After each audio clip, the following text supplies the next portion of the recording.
Welcome back to COD Connected. My name is Garrett Drake, and today I'm talking about my thoughts with the closed beta for Back 4 Blood, the new zombie horde cooperative multiplayer first-person shooter from Turtle Rock Studios.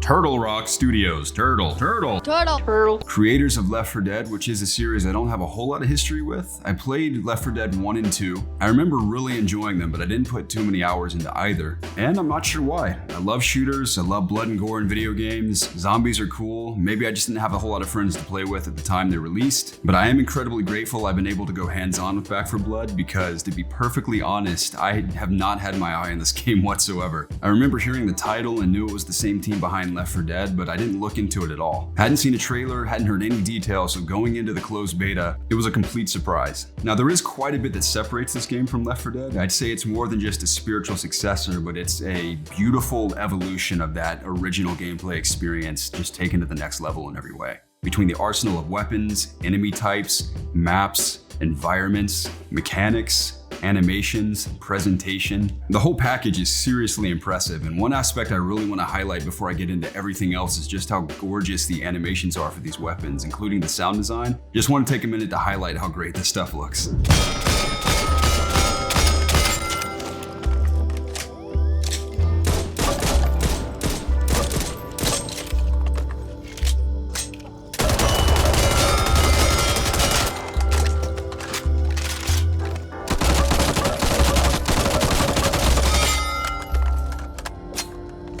I mentioned at the start I'm a huge fan of shooters, and I've always appreciated details when it comes to the way weapons fire, reload animations, the way they sound, and everything in Back 4 Blood is near perfection. Most recently, I think some of the most beautiful weapon animations out there are in Modern Warfare, and these animations are easily on par with that game. I don't know if they've been performance captured or if they're handmade, but regardless of the method of getting them there, they look so good. I love it. Of course, the beauty of these animations would be entirely pointless if the core gameplay experience wasn't a lot of fun, and I'm happy I'm able to say that after 4 solid hours of campaign gameplay, I had so much fun just mowing down hordes of zombies. In this game, they're called the Ridden. I'm playing on PC, and there's only so many ways you can describe how a shooter feels, but shooting from the hip feels great, aiming down sights feels snappy, and mowing down hordes of undead is incredibly satisfying as always, especially with the blood and gore present in this game, and it absolutely earns the title Back 4 Blood between shredding your enemies and your own character and your teammates just getting caked in blood as you're playing through each mission. I think the best part about the game is just how dynamic and replayable it is. One of the key features is what the team calls a Roguelite card system. It's a glorified system of perks that you can stack into decks that pretty significantly alter your playstyle. For example, there are some cards that increase weak spot damage on enemies, increase movement speed or reload speed, increase ammo capacity, damage, stamina,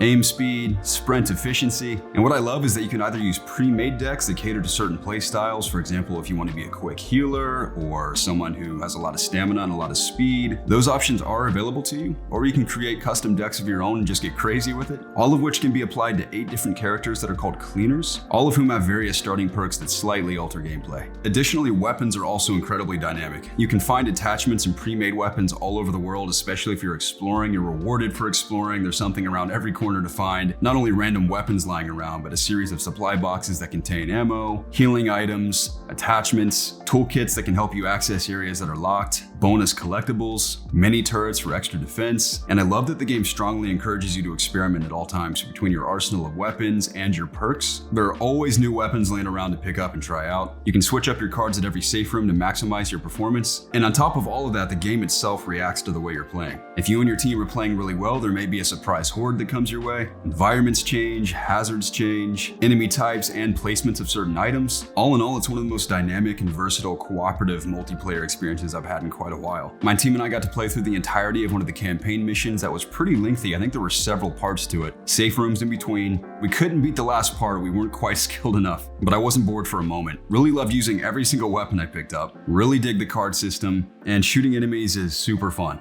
With the Ridden, you have your cannon fodder guys, a bunch of different variants that lead to interesting gameplay scenarios, and some massive bosses to bring down. Quick side note, so while shooting this video, I didn't actually have a chance to play PvP due to matchmaking issues, but while editing, I finally got into a match, so here are my quick thoughts on that.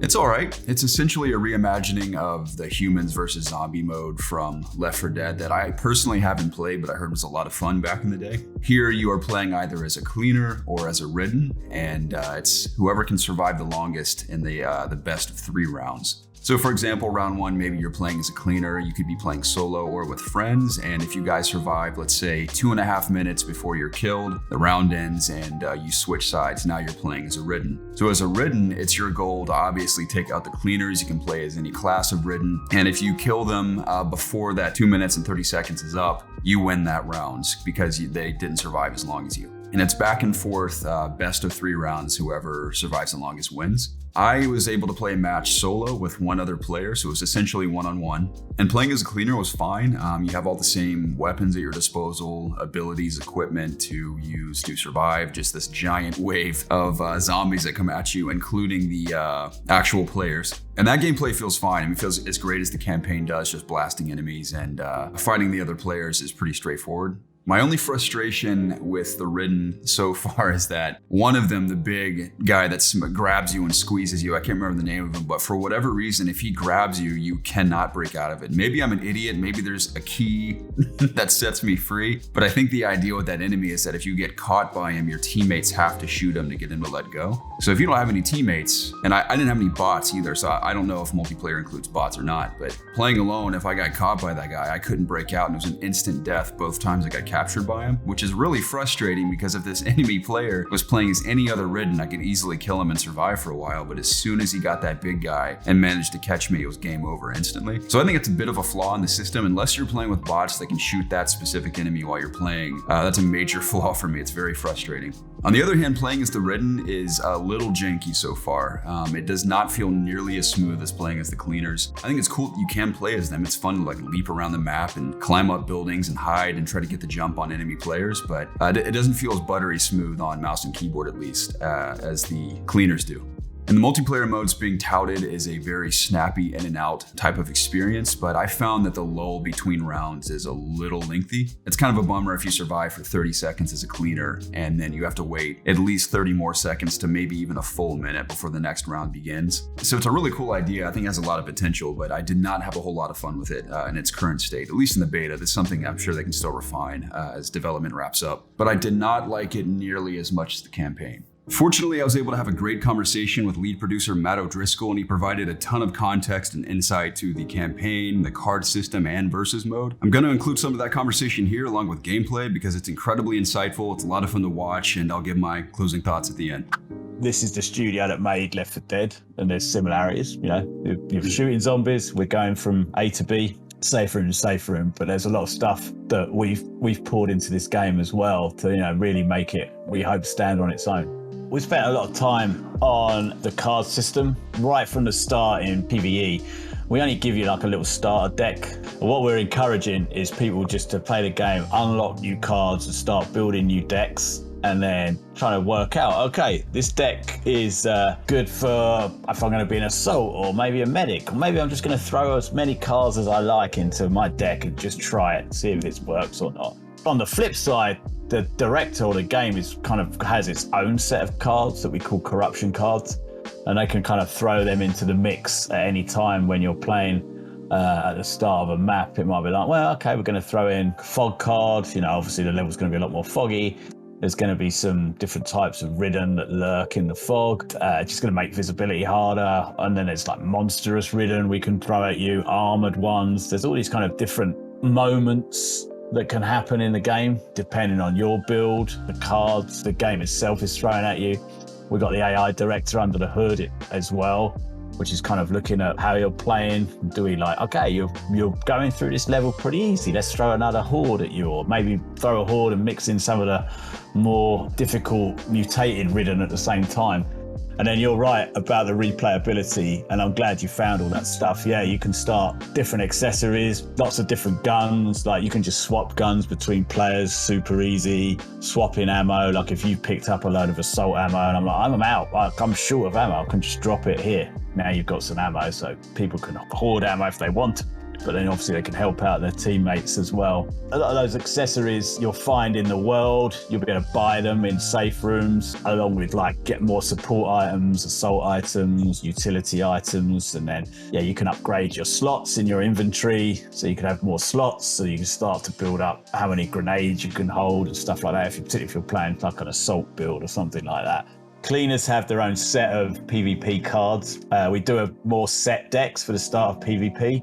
So you could be like an assault, medic. We kind of clearly label those, utility and kind of support role. And then we also have a set amount of PvP cards that players can build their own decks from. They're locked at the moment for PvP. You don't actually earn any new cards for PvP. We've just got, here's the cards, build your decks from those. And then obviously you can select, the different characters for their different play styles. And then on the Ridden side, you actually don't have any cards at all. We have like a system we call the zombie mutation system. You've got points you can put into damage, utility, support. You can upgrade anyone. So if I'm on a team with you, you're an exploder and you're having a rough time doing enough damage, I went, wait a minute, I'm going to throw some points into your explosion damage.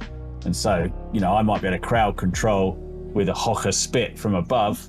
And then that means that cleaners are going to go together because they've got to rescue him. And that might be a time for you to come in and explode. I could do that any time during a round. I just press a button and I throw the points in. We could be right in the middle of the thick of it. I can press a button and throw the points into your explosion. Or you can wait till the round's over and spend your points as you like.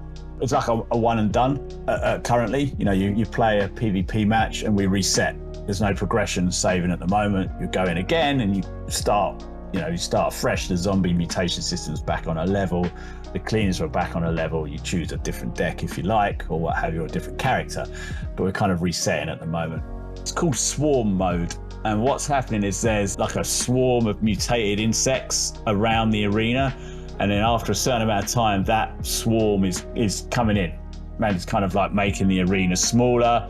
And so the cleaners have less space to play with because if they go out into the swarm, it causes them damage. So like I said, we're kind of forcing the action there. But yeah, that's roughly how our PvP mode's working right now. There's still a lot more to come. There's a lot more PvP maps. I think we've given you 2 PvP maps in the open beta. And then there's just a lot more content on final, roughly around a 5th. I think we're showing you now. So there's a lot more to come. This is it. It's going out now to the public, the press. We've done as much as we can, but now we have to sit and, see what we're going to feedback or what people do with the game. People having fun with it. That's the goal. Yeah. Right? We want people to have fun. So yeah, Back 4 Blood's pretty dope. Really enjoy the PvE. Not sold on the PvP just yet, but I mean, playing as a cleaner, all the weapons are cool, gunplay feels great, enemies are cool, love the maps, love the idea of it evolving as you play and reacting based on your performance. Card system's pretty sick. That has a ton of depth to it, a lot of replayability. So as of right now, I do intend on playing it. I'm not sold on the PvP, like I said. I think it's going to take a little more refinement to make it streamlined and interesting at a long-term capacity. But aside from that, I think the game's pretty sick. So I'm excited for it. But if you're playing the beta or intend on playing it, I'd love to hear your thoughts in the comments below. I make these videos because I like to have the conversation. So thank you for watching, and I'll see you in the next one.